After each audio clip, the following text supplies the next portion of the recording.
The arena was supposed to erupt in joy, but instead it froze in a storm of unanswered questions.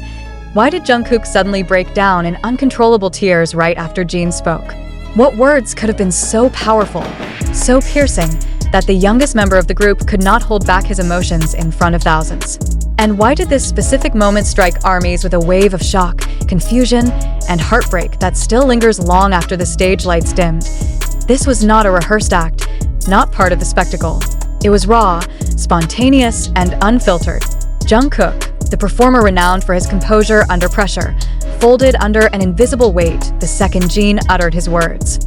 He tried to hide it at first, but the tears fell too quickly, his shoulders trembling, his face pressed into his palms. The audience gasped, the cameras caught every angle, and social media erupted with a single burning question. What exactly did Jin say? The silence between Jin's voice and Jungkook's tears became deafening. Fans replayed the footage, analyzing Jin's lips, his tone, his posture, desperate to decode the trigger. Some whispered that Jin was offering a prayer, a heartfelt blessing directed at Jungkook, words of protection and gratitude too overwhelming for the youngest to absorb without breaking down. Others speculated it was a private message, a truth only the two of them shared, unveiled in public, but meant for the heart of one man alone. The intensity of Jungkook's reaction suggested something deeply personal, something that cut through his defenses. What is undeniable is how different this moment felt from anything that had ever happened on stage before. Jungkook's tears were not the occasional drops that fall in moments of sentiment. They were unstoppable, heavy, the kind of crying that leaves the chest heaving and the voice breaking. For armies, seeing Jungkook like this was almost unbearable. They had seen him perform through exhaustion, smile through fatigue, and power through injury. But this time, his tears betrayed something he could not fight. They revealed fragility in its rawest form. And Jin, why him? Why now? The eldest member's voice carried a calm authority, a mixture of tenderness and gravity that no one could ignore. He spoke as someone who had lived longer, endured more, and understood burdens that Jungkook was only beginning to face. It was not just the words themselves, but the way they were delivered, steady, deliberate, laced with emotion that only family can evoke. Jin was not performing. He was confessing, blessing, perhaps even apologizing. In that instant, armies realized they were not merely watching idols. They were witnessing brothers. Speculation only grew sharper as the night went on.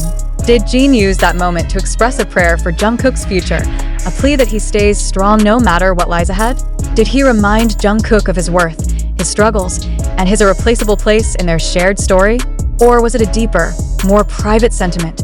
Words that carried memories, sacrifices, and hidden pain that the world may never fully understand? Every possibility added weight to Jungkook's uncontrollable reaction. The timing of the moment could not be ignored either.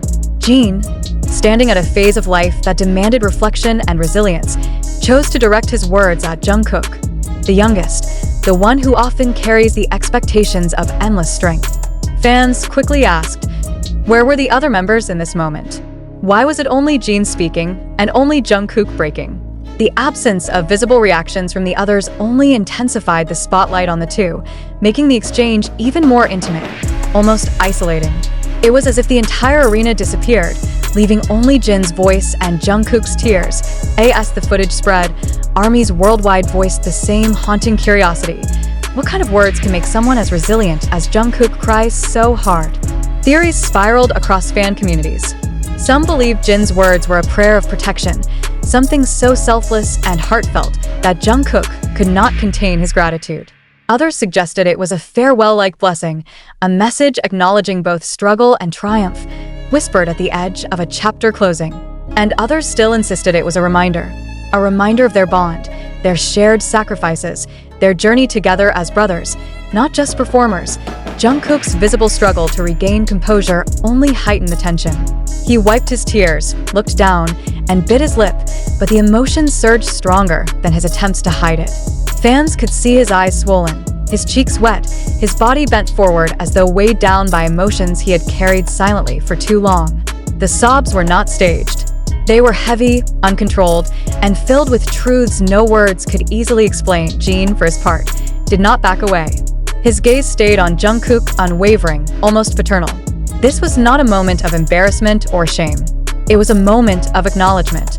Jin seemed to be saying, without speaking further, that it was alright to cry, alright to release, alright to show weakness in a world that constantly demands strength. The tears, then, were not just Jungkook's. They belonged to all of them, to the journey they shared, to the countless nights of sacrifice, to the invisible wounds carried behind their smiles. For ARMY, the emotional weight of that moment was crushing. The chants fell silent, replaced by muffled sobs in the crowd. Fans clutched their light sticks like lifelines, their faces wet with tears as they tried to understand. They asked the same questions over and over. What exactly did Jin say? Why did it affect Jungkook so deeply? And why did it happen at this time, in this place, in front of all of them?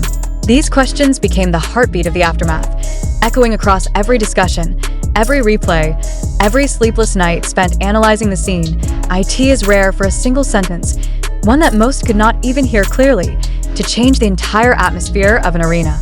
But that is what happened.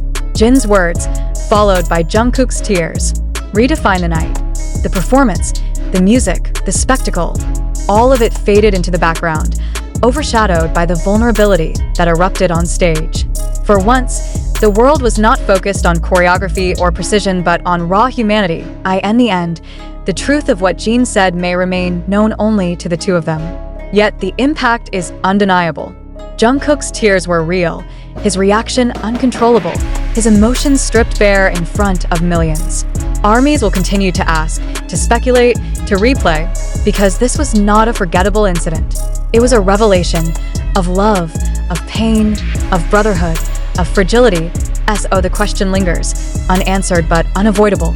Why did Jungkook cry so hard after Jin spoke?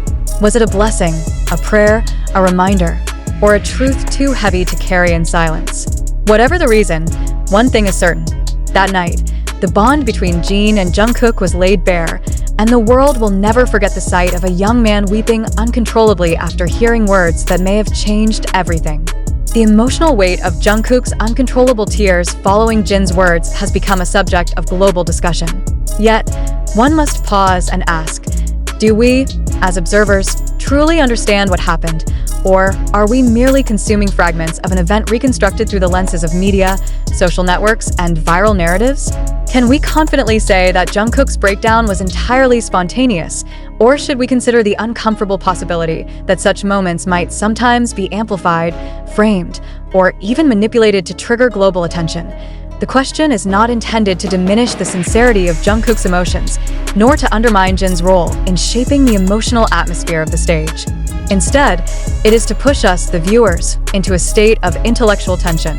How often do we stop to interrogate the narratives that circulate so quickly on platforms like TikTok, Twitter, or YouTube? How frequently do we verify the claims that trend overnight and dominate fan discussions for weeks? And crucially, are we capable of distinguishing between authentic vulnerability and the carefully constructed spectacle of entertainment? The footage we consume is mediated. We see what the camera chooses to reveal. We hear what the microphone captures. We read what captions suggest. Is it possible, then, that the very moment we perceive as raw and authentic is already entangled in layers of performance, interpretation, and selective framing? Should we not ask ourselves whether the tears were interpreted in ways that serve the interests of media virality rather than the reality of human pain? If so, who benefits from this emotional chaos? The fans, the artists, or the machinery of the industry that thrives on constant visibility? The core of the dilemma lies in belief. Do you, as a reader, believe wholeheartedly that Jin's words carried a spiritual or deeply personal meaning so overwhelming that Jungkook could not contain his tears? Or do you suspect that the narrative of unstoppable crying may have been strategically magnified to create headlines, trigger debates, and ensure that the performance would be remembered long after the music stopped? What if this very moment was transformed into an emblem of vulnerability precisely because it guaranteed a viral reaction? One must also consider the role of fandom in shaping meaning. Armies around the world immediately began constructing explanations. Some claimed Jin's words were a prayer. Others argued they were a blessing or farewell, while some insisted it was a private code between brothers.